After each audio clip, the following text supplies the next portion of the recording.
Welcome to Falling Through the Cracks. Feel alive and thrive with Dr. Rebecca Risk. Do you ever feel that even though nothing seems seriously wrong and you pass all the medical tests, that you still feel that your health, pain, and fatigue are completely out of control? It doesn't have to be that way. Listen to the tips and suggestions given on our program today and take back control of your health. Now, here is Dr. Rebecca Risk. Hi, everybody. Welcome to Falling Through the Cracks. Today, I'm talking with Florence Ann Romano. She is the Windy City Nanny and has been a nanny for over 15 years. She is an author, philanthropist, and web series star host who has always had a special place in her heart for children. Florence Ann, welcome to the show. I'm so happy to be with you. Thanks for having me. So, what started you becoming a nanny in the first place? I always say that it really happened probably when I was a little girl. I used to ask my mom to take me to the toy store to buy baby dolls to get my baby, and I'd come home and make birth certificates for all of them. I mean, I just loved children from the time I was a child myself. So I just kind of grew up always knowing I wanted to be a babysitter, and so I did. I became like a mother's helper that then, that transpired into me being a babysitter, and then I eventually became a nanny, and it just kind of happened naturally. But I took all the appropriate steps, I would say, to kind of get the training I needed. I started as a mother's helper at the age of 11. Well, this is, is it odd for somebody to want to be a nanny? Like, it's not really something I think that you hear as a career choice out there. No, you're right. I don't think a lot of people, wake up and say, "Oh, I want my career to be a nanny." And I think my experience, that probably is a lot of people's experience, that their love of children just kind of morphed into a bit of a career for them. And I was a nanny for 15 years, and then now on the other side of it, I wrote a children's book, and I'm able to help families through my web series and different consultant opportunities and things like that. So I never knew where it was going to go. But I do think that a lot of the problem we have when it comes to nannies today is the fact that people get into this business thinking it's just something they'll do till something better comes along. And that's not the real reason you should be in it. Taking care of children and helping a family is very hard, and it's very serious. And so I feel that we're seeing more and more of that today as people are deciding what it is they want to do for their quote-unquote actual career. But that was never my case. I always was in it because it was something I loved. Well, I love the way that you said that, because I think that a lot of time childcare isn't given the importance that it needs. I mean, this is a life in your hands, but also there needs to be some learning and education, and it's actually very, very hard. Most parents that are staying home tell me it would probably be easier if they're going to work. It just costs more, especially if they have more than two children, or more than one child, really. But it's seen as something that's kind of frivolous. Oh, you're just home all day, so why are you tired, or why can't you get that done? Right.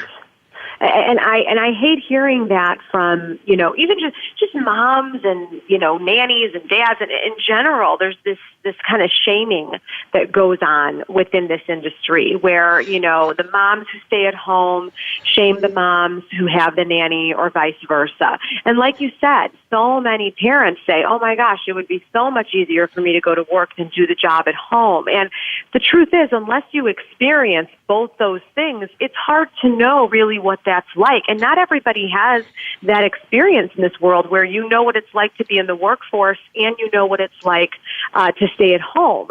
That those that do have kind of led those dual lives can speak to that. But I also think it just begs, the idea and the subject matter of, again, that shaming and why we're not supporting each other more through childcare and whatever the values are of your home and what you decide to employ in your home for childcare. And it's so expensive these days, like you said. And, when you're weighing, what you should do, going back to work or staying home or hiring a nanny or putting them in daycare or doing a nanny share, there's so many different options for you, but there's dollar signs that are attached to that, and that's not going away. It's only getting more expensive. So figuring out what works for your family is a very important conversation. Which is, I definitely agree with you, and it is becoming more expensive as we're starting to bring a little bit more awareness to the value of child care. It's actually quite difficult. I had somebody in my office the other day who was like, well, I have 2 kids, so for me to work would cost us more than if I was at home, or it would just pay for the daycare. Mm-hmm. And I have to decide if that's worth leaving my children with somebody else. Right. And that's a very real crisis for a family, trying to figure out what could they even, what's their salary going to be, and is that salary going to go completely toward childcare? Now, a person may decide that that's worth it, that them going to work is to pay for that childcare completely is worth it because they want to work, or it's important for them in order to be the best version of themselves, to be the best mom or to be the best dad, to have that outlet, and I, as a nanny, was never there to judge, and I still am not there to judge what a family decides to do. There are a lot of different ways to make a family work, and if it works for you, then great. But what I'm finding today is so many families are finding it's not working, and that's when I have a conversation with them about, why they're seeking help about something, is because they're caught up in something that is causing more pain, or is bleeding money, or is not working for the children or themselves personally. So again, just because it works for somebody else doesn't mean it's going to work for you, but knowing what your options are paramount. Well, now, when you're choosing a nanny for your family, this is different than daycare. Daycare, you're dropping them off somewhere that is certified and that kind of thing. But nannies are going to be in your home, which is actually a more vulnerable, because they're in your space and they have access to everything. But no, I'm not saying nannies are thieves, but I just feel like that's more of a vulnerable decision of who's going to be in your home, in your sacred family space. So how does somebody choose somebody that's right for their family? That's the $1 million question, right? Like everyone's like, oh my gosh, can you do it? Can you, it really comes down to, can you trust another person to take care of your child? Now, today's world, over 63% of families in America have a nanny. Over 63%. I mean, that's a pretty high statistic, and that keeps rising in line with the employment rate. So as long as there are jobs, as long as there's an economy, you're going to see this number increase. So this is not something that's just trendy. This is a part of our culture. This is part of our society. So this is something people all across the country are participating in. So how are they making it work? And there are so many different ways to go about hiring a nanny today, whether you're using an agency, whether you're going online and using SitterCity, Care.com, something like that. Both of those sites I was on actually when I was looking for work as a nanny, and I loved both. And you can really find unbelievable, wonderful people, whether or not you are going online or using an agency or using a referral from somebody you know. You can find someone you trust. But I am a huge advocate of nanny cams.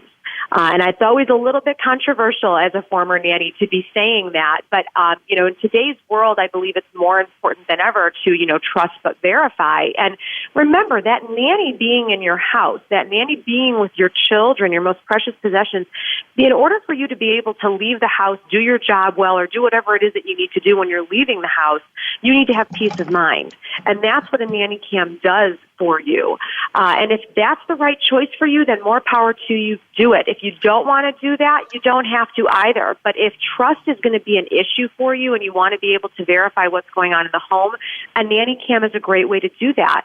And I also want people to remember that when you have a nanny cam, it's going to be a voice for infants that can't speak for themselves and also for special needs children that perhaps can't communicate. You have to remember the reason why it's there. And there's a plethora of reasons why having a nanny cam could really help you have that peace of mind and also be able to corroborate stories that you're hearing from the nanny at the end of the day. Well, I that's true, because your child could tell this story differently or not be able to tell the story. And if you find a bruise and they say the child fell down, you want to be able to trust that conversation, because kids fall and kids hurt themselves and this happens. And you want to know what's happening. And if everything is honest that's going on, there shouldn't be a problem with having a nanny cam. Exactly. It shouldn't. You want to hope that there's never going to be a problem. But I always tell nannies as well that the nanny cam is there to protect them, not just the children, not just the family. There was an instance where a child broke her arm, and the parents suspected foul play, and they went back to the nanny cam and saw that the nanny was telling the truth. It was a complete fluke, a complete accident. The nanny was not negligent. There's a lot of reasons to have one. It's not just to catch the nanny in the act. It's really to help all parties be accountable. Mm-hmm. Now, what is one of the biggest stigmas that you've ever had to deal with as a nanny? There are so many, but I'd say the number one is you can't hire a hot nanny. And I hate hearing people refer to it that way, hot nanny, hot nanny. But, this idea of the attractiveness of the nanny has always been a big stigma I have seen. And I've always said, again, a little controversially, I suppose, that of course you can hire someone that's attractive to take care of your children. What you're actually talking about in this moment is the idea of temptation. And temptation exists no matter what. And I do blame the media for why this has become such a stereotype, or a stigma rather. We see it, splashed across the magazines all the time, all these celebrities cheating with their nannies, and Jude Law and all these people did that. And all of a sudden, everyone was like, is this what's really happening? Is this really what's happening? And I'm like, yeah, not really. I mean, in small town Iowa, I don't think you're really seeing this. I mean, the temptations in, Hollywood are different than, kind of every day. But does it happen? Of course, because the idea of temptation is not just exclusive to Hollywood. So can you hire an attractive nanny? Of course, but your conversation with your spouse needs to be very transparent and very honest about whether or not you trust the person, you trust your spouse, you trust, the nanny to come into the home, and that the nanny's just going to do their job and be there for the children, and that there isn't going to be, any hanky-panky going on. I mean, it sounds like it's a silly conversation for you to have, but you really do have to have that conversation with your spouse or partner before you hire the person about whether or not you both are comfortable with that hire. This reminds me of the Friends episode. I don't know if you remember, where Ross and Rachel hire a male nanny, and and Ross is threatened, and then they have a hot nanny after that. So they address all the stigmas for you in this way. Having a man in the house and then having a hot nanny in the house. And the bottom line was they were qualified, and but Ross and Rachel had to have that conversation. Are you comfortable with this person being in the house? Right, and I'm so glad you brought up Friends, because my favorite show in the world. It still is all these years later. I still just love it, and it's true. But that episode actually was ahead of its time. Funnily enough, when you look back on it now, your nannies and having that conversation wasn't as big a deal as it is now. Kind of since this child care explosion, the topic of such.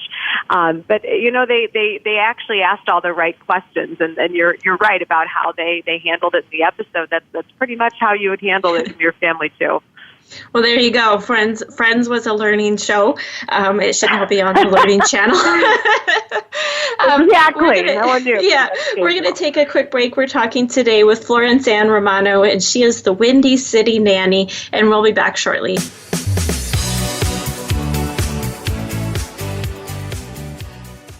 Become our friend on Facebook. Post your thoughts about our shows and network on our timeline. Visit Facebook.com/Voice America. Do you ever wonder if you're taking the right vitamins and supplements? What about prescription medicines you may be taking? Is it a dangerous or effective combination? Now you can find out by tuning in to your daily dose with host Doreen Doucette. We'll discuss the proper ways that supplements and natural therapies can benefit your health. You'll also hear about the best vitamin brands to use, hear from experts, and more. Listen live Wednesdays at 10 a.m. Eastern Time and 7 a.m. Pacific Time on Voice America Health and Wellness. There is a difference in health and wellness programs. There can be mainstream programs, and then there is something extra. That something extra is called Tips to Keep You Healthy, Happy, and Motivated with your host, Kristen Harper. If you want to hear some behind-the-scenes talk radio when it comes to health and wellness, the why as well as the how, be sure to tune in each week. This show will inspire you to be healthy and happy for life, as well as become the best version of yourself. Listen Tuesdays at 3 p.m. Pacific Time, 6 p.m. Eastern Time on Voice America Health and Wellness. The Voice America Live Events channel is here now to showcase your corporate, individual, or organization's live event. Visit voiceamerica.com/live events to see all of our past live events and find out more. Whether it's a multi-day conference, special speaker, or single-day event, we've got everything to make your event a success. We can do a few hours or a few days. For more information about taking your event to the next level, call Jeff Spinard at 480-294-6417 or email info@voiceamerica.com. Again, that's Jeff Spinard at 480-294-6417 or send us an email to info@voiceamerica.com. Voice America is where you are and where you want to be. Join us around the globe as we broadcast live from some of the most interesting events available. Don't forget to view all our live events, including on-demand access to past events that you may have missed by visiting voiceamerica.com/live events. Have you friended us on Facebook yet? Why not? Just go to facebook.com/Voice America or search for the keywords Voice America. Once you are part of our Facebook network, you'll receive daily messages about what's happening with our shows, this week's featured guests, and new happenings at the Voice America Talk Radio Network. And you can add your voice to the always active discussions on our timeline. Just go to facebook.com/Voice America or search for Voice America.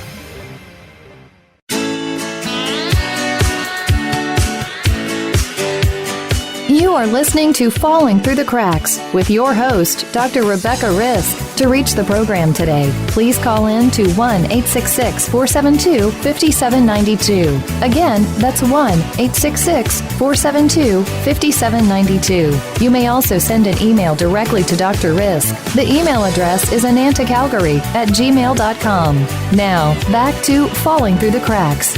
Feel alive and thrive. My co-host Oliver is a 7-pound Chihuahua cross, and he sits through all my shows with great puppy patience. He was super happy when I came home with Carbona Pet Stain and Odor Remover, which is an oxy-powered formula with active foam technology, and it is engineered to permanently remove pet stains and odor. Carbona is a household brand. They've turned their decades of cleaning experience into products that get the job done fully, quickly, and easily. Although he tries his best, Oliver sometimes does have accidents. I pulled out the Carbona Pet Cleaner, and voila, we were stain-free and clean. It was easy to use, pet-safe, and hassle-free. The built-in 2-in-1 brush top tackles stain at the surface and deep in the carpet fibers. It is now my other best friend. Use code FTTC at carbona.com to save 20%. Happy cleaning! Hi, everybody. Welcome back. Today we're talking with Florence Ann Romano. She is the Windy City Nanny. So, Florence Ann, when you bring a nanny into your home, how should you talk to them about the rules that you have and the things that you want? I'm sure that nannies have their own idea of how a child should be raised and treated and disciplined. And how do you have that conversation of this is the way we do things? It really has to be a conversation that starts between you and your spouse or partner before you even hire that nanny. And I always say that the family needs to discuss their family values. You as a parent need to understand where you stand with discipline, with nutrition, with education. You would be surprised how many families do not do this evaluation before they hire a nanny, and then they wonder why they get into trouble with a nanny. It's because they never took time to figure out what was important to them as parents and as a family. So make sure you do that evaluation first about what you believe, to be the fibers of your family, and then you're going to look for someone to be an extension of that. Now, the same goes for a nanny on the other side. Before you go in and start looking for work, know what your bottom line is. What are your non-negotiables? How do you feel about discipline and nutrition and education and all these things? What are you willing to compromise on? What aren't you? What type of family do you want to work for? It has to be both sides. I think everyone's always concentrating on the side from the parents, and of course that's important, but it's also important that the nanny is doing that evaluation of values too for themselves in order to sync, and marry these two, and very important dynamics well together. So that's the first step. And then the second step after, let's say this all works out, you find a nanny and it all syncs up, and during the first initial couple interviews that you have, it all works. Then you bring that person in for a trial period in the home to observe them with your children and actually to see with your own eyes what the energy is like, how your children are reacting to them. You'll pick up on a lot of things during that observational period, but I really do believe that that's an important step to see if it's going to work. Again, there's no guarantee, even if you do that trial period with them, that it's still going to work out in the long run. But these are the steps that you should take in order to ensure a higher success rate for yourself. And now, as a nanny going into someone's home, what are the boundaries? What should be okay for you to do, and what should you just not do at all? Well, I think first and foremost, you need to be just, an intelligent person when it comes to, socially the proper decorum and how you should be behaving and your manners and, the language you use, things like that. You want to be a role model for these children. So remember that you want to be your best self in that family. In terms of the things not to do, you don't have your boyfriend over and, make out on the couch. That's just not going to work. And you don't, do, things, wearing inappropriate clothing. If you're required to wear a uniform, then so be it. But, you need to remember that you, again, are working with children. Those are a couple no's. But when it comes to discipline or when it comes to, you interacting with the children, you really don't get to dictate what that's going to look like. That's going to come from the parents. You have to decide, though, whether or not you're comfortable. Let's say the family wants you to spank the children, that they believe in corporal punishment, they want you to be an extension of that. But you are not an advocate of corporal punishment, and you just cannot get comfortable with disciplining in that way. That's probably not a family for you to work for if they expect you to discipline the children. So you've got to consider all of these things before taking the job. Well, yeah, I think that's important because if it could go either way. If you're into corporal punishment, a family's not, that's not going to go over well. Or if you just don't want to do that, you're going to butt heads. There's going to be a problem. So it needs to be that conversation. Now, your YouTube show, it is actually quite informative. I enjoyed a lot of the conversations that you were having with moms. And families, just to talk about some of their concerns, which I think doesn't happen a lot. I've had some conversations on here where, people are trying to start those conversations and, writing books or bringing awareness to certain things that happen. And one thing that you talk about is postpartum anxiety and depression. And, I can see how a nanny would have to deal with that and know how to recognize it as well. Because if you're going in and helping a family, you need to know what that means and what it looks like. Mm-hmm, mm-hmm. When you are dealing with postpartum depression and anxiety, like the woman was in the web series, I was so happy that she agreed to be on the web series and agreed to bring her story to life, because what I ended up finding from the reaction people had to her story, so many moms said to me, she's me. That's what I'm going through. My friends and I talk about this every day, about this, our postpartum and how we're navigating it, the anxiety that can be crippling. And it was really a profound, sobering moment for me to know that this was connecting with people who don't have a voice, to talk about these things, or maybe are feeling ashamed about it, or maybe feeling lost. They don't have a village that they can turn to help support them. All of this, kind of just solidified why a web series like this is important for families, because it does give them an outlet and it gives them a chance to connect to others. And sometimes it grows their village just by the fact that they have people reaching out after that and having a conversation about the things that are going on in their life, and it gives them support. So thank you for mentioning that episode, because that was definitely one that resonated with many people, especially mommies. Well, I've done a couple shows on postpartum, and with the first one that I did a few years ago, she realized there was no information out there, and she wrote a book describing what it all could look like, and it's different for everybody. And just like on your show, the lady mentioned that they asked her if she had postpartum, but they didn't explain what it was, so she said no and got sent home, and there wasn't a screening of, are you feeling anxious? Are you able to leave the house? Those kind of things that she actually couldn't do.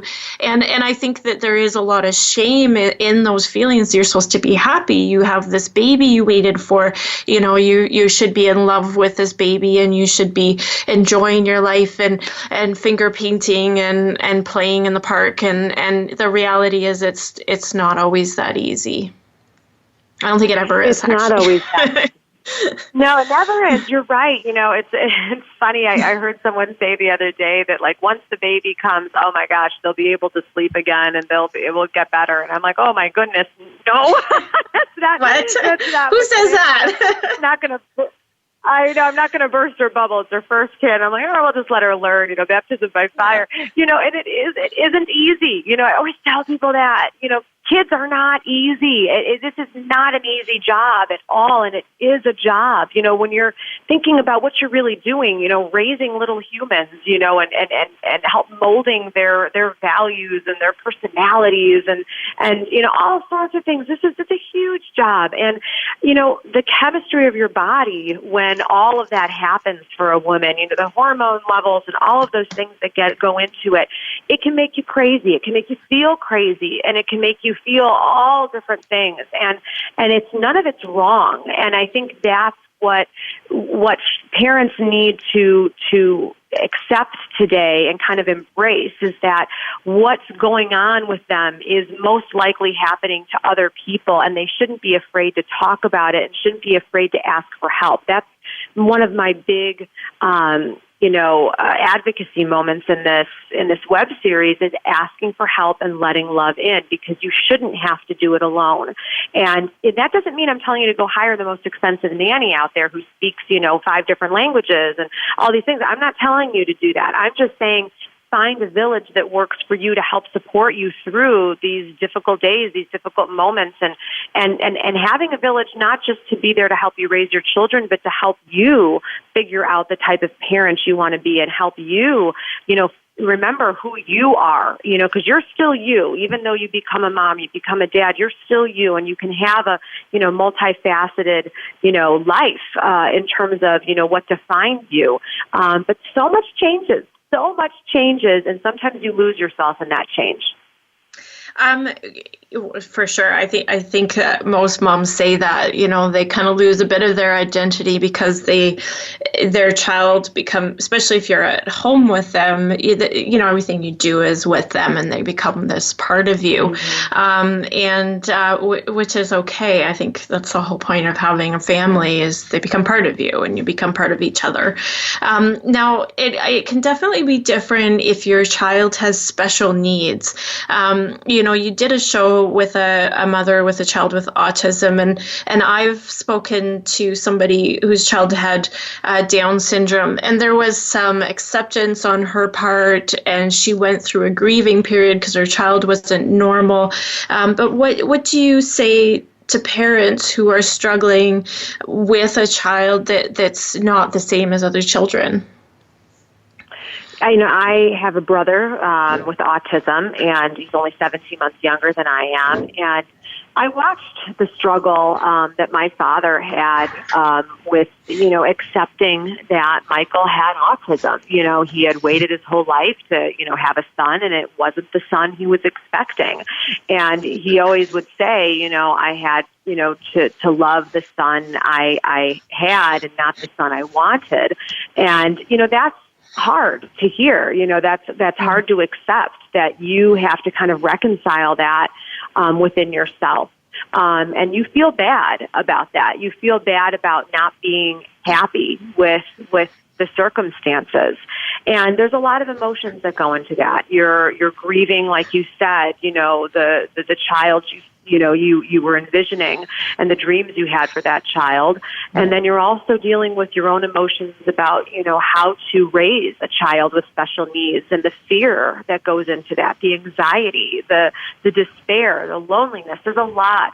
And so the families that are, going through that, I've been there in that journey with my family. But Michael ended up being the biggest blessing in the whole wide world for us as a family. I'm the oldest of 4. And I always tell people I wouldn't want to know who I would be without him. I wouldn't want to know that, Florence Ann, because I think that having Michael in my life has completely changed the person I would have been and the person I am, and I'm better for it. I know we know we all are better for it, and we look at him as a gift to have taught us a lot of lessons that we probably would have never learned without him. So I know that, a Pollyanna kind of, sunny view of it all. And I'm not saying that there aren't going to be hard days. We still have them. But we do it all with laughter as much as we can. So that's my charge for you parents out there that are going with it is, you be an advocate for your child, have your feelings, of course, grieve what you need to, but then try to find the light, try to find, the positivity in it. And this is such a different world today that we live in, where so many people are touched, in their lives by children with special needs. And there is a large community out there to support you. And there is so much more research and science behind it as well. So, don't feel like you can't reach out. Don't feel like you have to be isolated in it. There are a lot of resources to help you. I love what you said. Even if you take aside the autism, I wonder how many people do wish they struggle with who their child is sometimes, because it's not what they expected. And I think that, of course, you're going to feel shame because you're not accepting your child for who they are, whether it's just that they're not as sporty as you want, or they're not as academic as you want, or whatever. They're just not what you expected in your family to have. And then you have to look at them for who they are and the gifts that they have.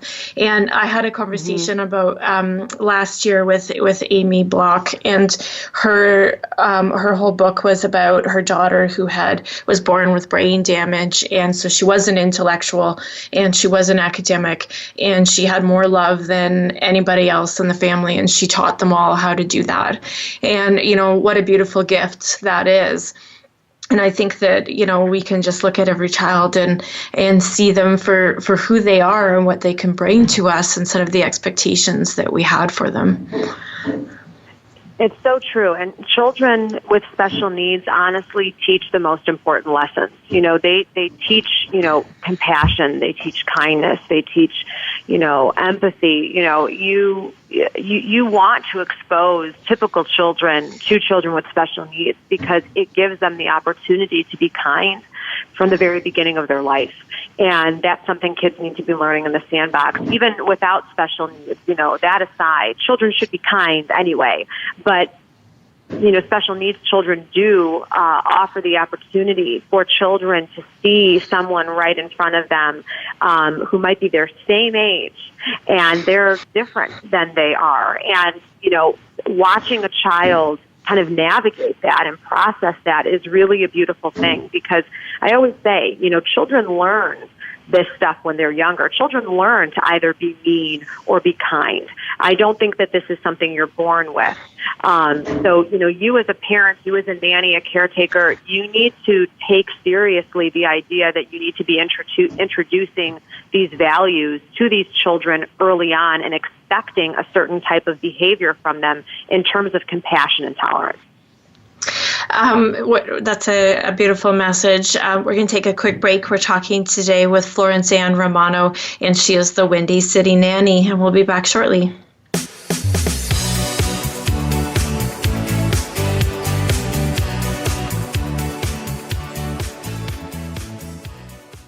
Become our friend on Facebook. Post your thoughts about our shows and network on our timeline. Visit facebook.com/Voice America. Do you ever wonder if you're taking the right vitamins and supplements? What about prescription medicines you may be taking? Is it a dangerous or effective combination? Now you can find out by tuning in to your daily dose with host Doreen Doucette. We'll discuss the proper ways that supplements and natural therapies can benefit your health. You'll also hear about the best vitamin brands to use, hear from experts, and more. Listen live Wednesdays at 10 a.m. Eastern Time and 7 a.m. Pacific Time on Voice America Health and Wellness. There is a difference in health and wellness programs. There can be mainstream programs, and then there is something extra. That something extra is called Tips to Keep You Healthy, Happy, and Motivated, with your host, Kristen Harper. If you want to hear some behind-the-scenes talk radio when it comes to health and wellness, the why as well as the how, be sure to tune in each week. This show will inspire you to be healthy and happy for life, as well as become the best version of yourself. Listen Tuesdays at 3 p.m. Pacific Time, 6 p.m. Eastern Time on Voice America Health and Wellness. The Voice America Live Events channel is here now to showcase your corporate, individual, or organization's live event. Visit voiceamerica.com/live events to see all of our past live events and find out more. Whether it's a multi-day conference, special speaker, or single-day event, we've got everything to make your event a success. We can do a few hours or a few days. For more information about taking your event to the next level, call Jeff Spinard at 480-294-6417 or email info@voiceamerica.com. Again, that's Jeff Spinard at 480-294-6417 or send us an email to info@voiceamerica.com. Voice America is where you are and where you want to be. Join us around the globe as we broadcast live from some of the most interesting events available. Don't forget to view all our live events, including on-demand access to past events that you may have missed by visiting voiceamerica.com/live events.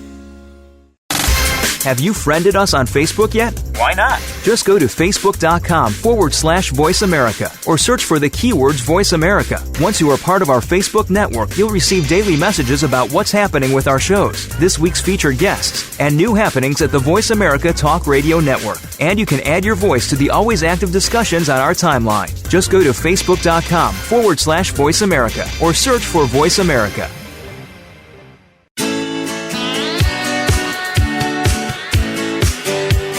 You are listening to Falling Through the Cracks with your host, Dr. Rebecca Risk. To reach the program today, please call in to 1-866-472-5792. Again, that's 1-866-472-5792. You may also send an email directly to Dr. Risk. The email address is anantacalgary@gmail.com. Now, back to Falling Through the Cracks. Feel alive and thrive. Hi, everybody. Welcome back. Today I'm talking with Florence Ann Romano, and she is the Windy City Nanny. Now, Florence Ann, we talked about what to do with a special needs child, but what does a parent do if they're ill, especially if they have a chronic illness? You had a conversation on your show with a lady with MS, and this is a conversation I have with parents a lot in my office because they're going through an illness and they're not who they were, and they're struggling with their family. What do you recommend that people do so their children still feel loved?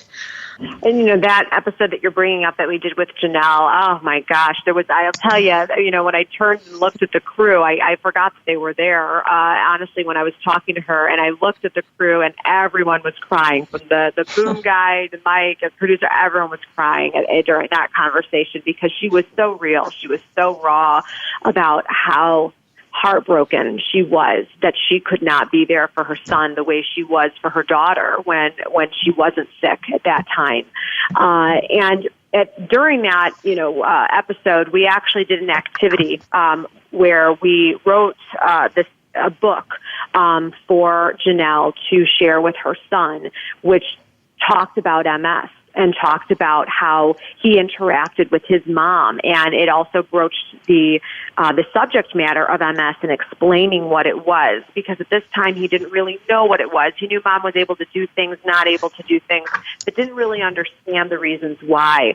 This is a really powerful moment, having that book and reading it with her son, to be able to start explaining something that maybe was a little bit of a question mark in his mind, and he was starting to put the puzzle pieces together. It was really cool to see. There's no easy answer. What I kind of told Janelle, I know you want to be able to be the person you were. You want to do things, but you cannot. You're kind of a prisoner in your own body. The mind is willing, but the body is not. So it's being able to try to find different ways to bond with your child and getting creative about that. And someone who's sick, the last thing in the world they want to sit there and do is try to figure out creative ways to parent. They're trying to just deal with, just getting through every day. So that's why it's important to have a village. I always go back to that, but it's important to know that you're not alone in it and you don't have to do everything by yourself, that it's necessary, if not even required, for you to bring people in to help you raise that child, help you raise those children, and, be role models for those children in different ways, and maybe be able to do things with your children that you're not able to do. So they do get that experience. They do get to form a bond and a relationship with someone that will love them and protect them in their life.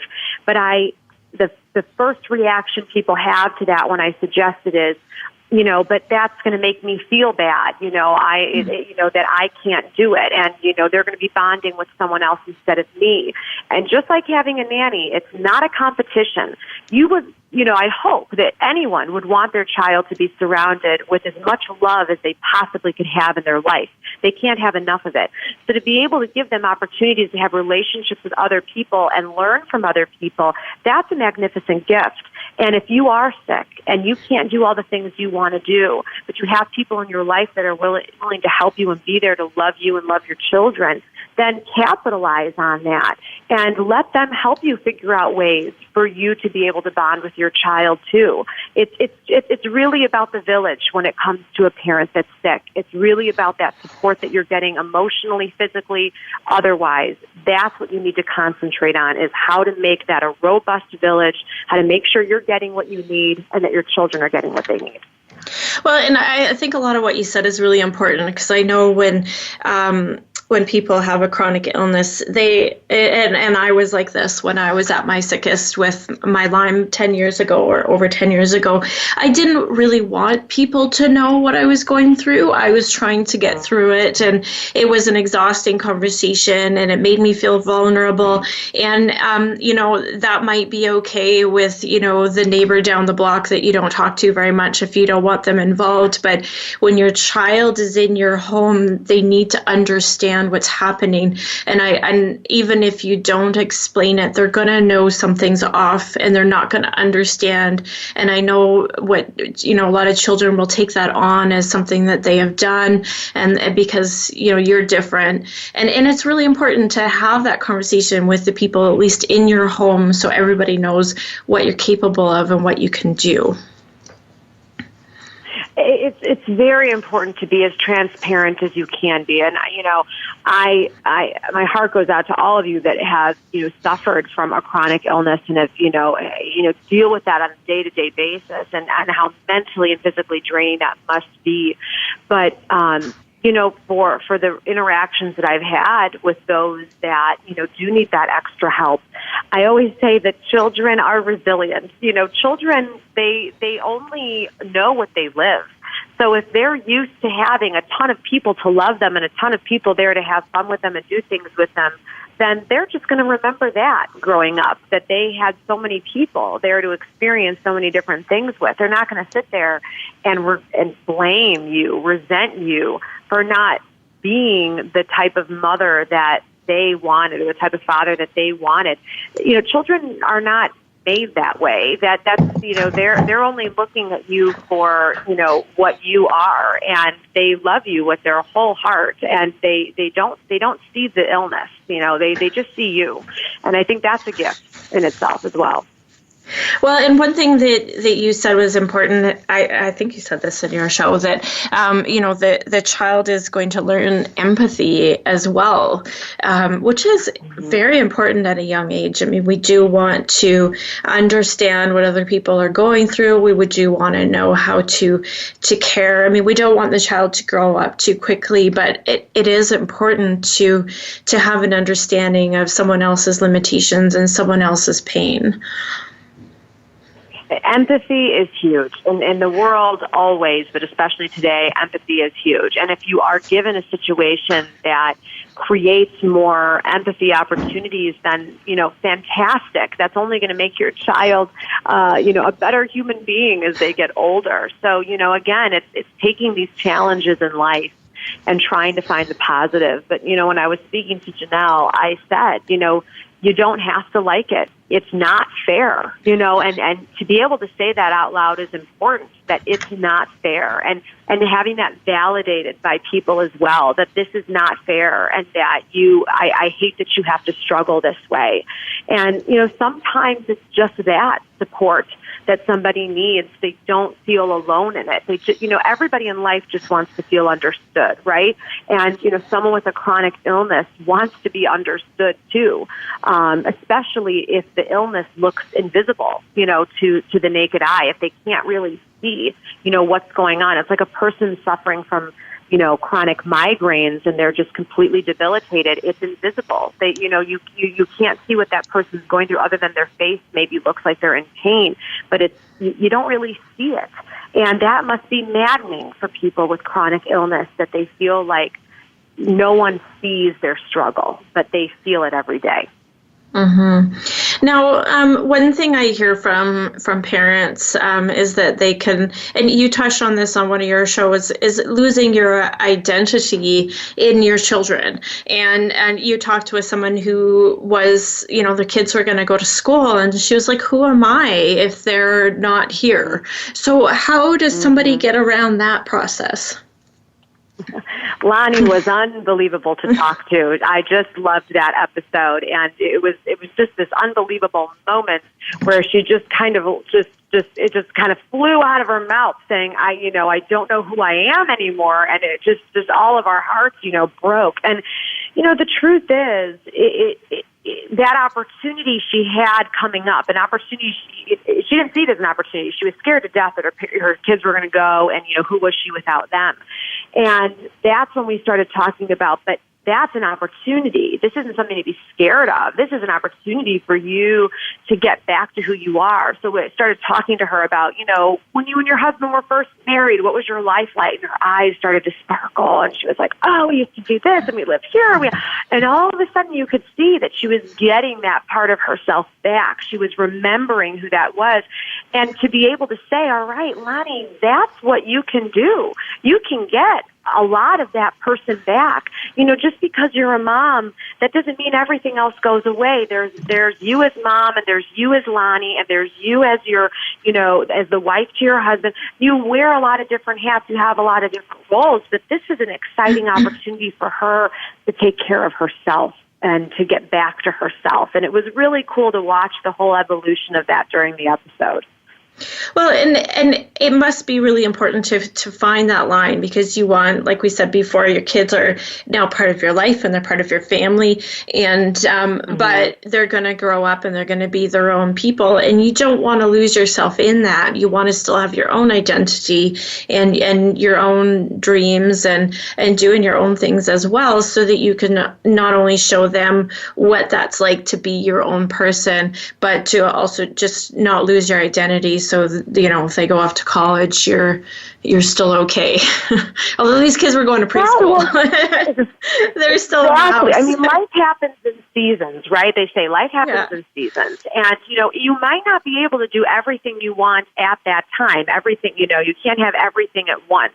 And maybe you're not going to be able to concentrate on self-care, because you've got, twins running around, and it's kind of impossible at that time to, be concentrated on that. You take, little bits here and there trying to put yourself first or make yourself a priority in some small way. Even if it's that you get, your husband takes those kids, so you can go to the bathroom alone for 15 minutes, then that's your self-care for the day. Wonderful, good for you. It's making little moments, that parents are just so grateful for as they're raising, tiny kids.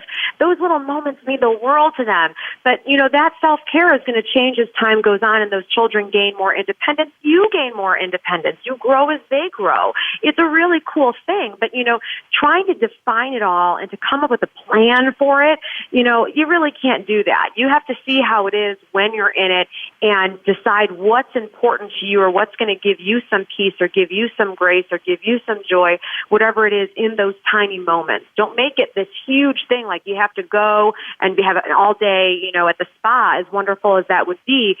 That's maybe not possible, but where can you find that equivalent to a spa day in your everyday? It's doing that work, kind of creatively and mentally. Mm-hmm. Well, and it just made me think of how you can't really plan your life down to the T when you have children. They're going to change and they're going to throw a wrench in it. So making decisions and deciding, this is the kids' lives, and then it might not pan out that way. Probably won't. Exactly. Kids are great at ruining your plans. They sure are. They really are. But there's a way to make it work if you want to make it work. If it's something that is important to you, I always go back to, working moms and dads. They're, again, to that shame. If you, as a mommy, want to work, you shouldn't feel shame over that. The fact that you don't, it doesn't mean that you don't love your children, but it's important that you work and for your, for you to define yourself in that way or whatever it is. You should be able to do that just the way a mom who decides to stay home with her children does that as well. It's whatever feeds you, feeds your soul. And you shouldn't feel ashamed if you need to do something outside of the home, outside of your children, in order for you to feel that worth. Which is, I think, really important. Now, is there a question or something that comes up to you a lot as a nanny that you think is important for people to know? Yes, the thing that breaks my heart the most is when parents tell me that they don't want their child to love the nanny too much. And I always shake my head and get so sad, with that moment and then want to address it with them, and this goes back to what I said earlier about you want your child to have as much love in their life as possible. And the nanny is not there to be your competition. That's not it at all. You have to look at that nanny like you would a godparent or an aunt or an uncle in the child's life. Wouldn't you want your child to have a good relationship with an aunt or an uncle that loves them and wants to spend time with them, or a godparent? That sort of bond. It's the same thing for a nanny. A nanny is there in that same capacity. So if your child cries when you come home and the nanny leaves, okay, that's a moment that's going to sting. But the baby is going to stop crying in, 2 minutes, and they're going to be so happy that you're home with them. And all that means is that they love you. And I'll tell you the last thing I'll say about that is when I was a nanny for my last family, the little girl cried when I handed her over to her mother when she got home that night. And my heart sunk because I looked at her mother's face and I was like, oh my gosh, she's just gonna kill her. And I said, don't worry, she loves you. And the mom looked at me and said, it's okay because it's important to me that she loves you. And that is what I hope for all families, is that they can promote that type of relationship between their children and the nannies and not feel competitive about it. There's room for love. I mean, tons of it. Let that love in a lot of different forms. That's a really important point, that, if they don't like the nanny, you're going to have problems as well.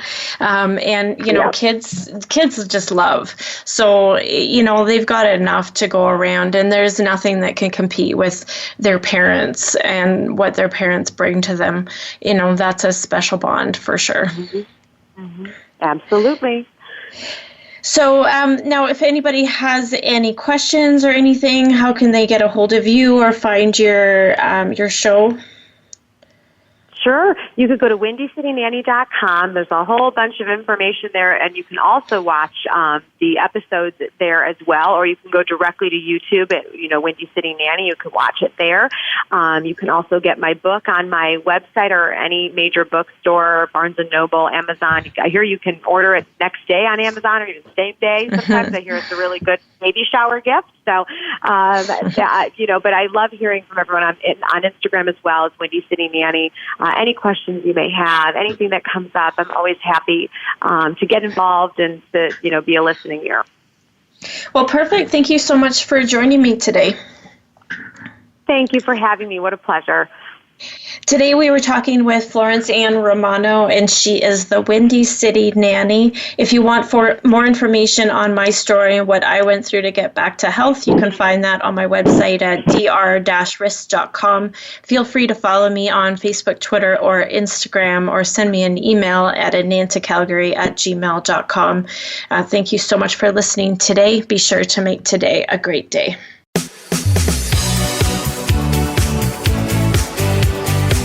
Thank you for tuning in to this week's edition of Falling Through the Cracks. Feel alive and thrive. Please join Dr. Rebecca Risk again next Monday at noon Eastern Time and 9 a.m. Pacific Time on the Voice America Health and Wellness Channel. We'll talk more next week.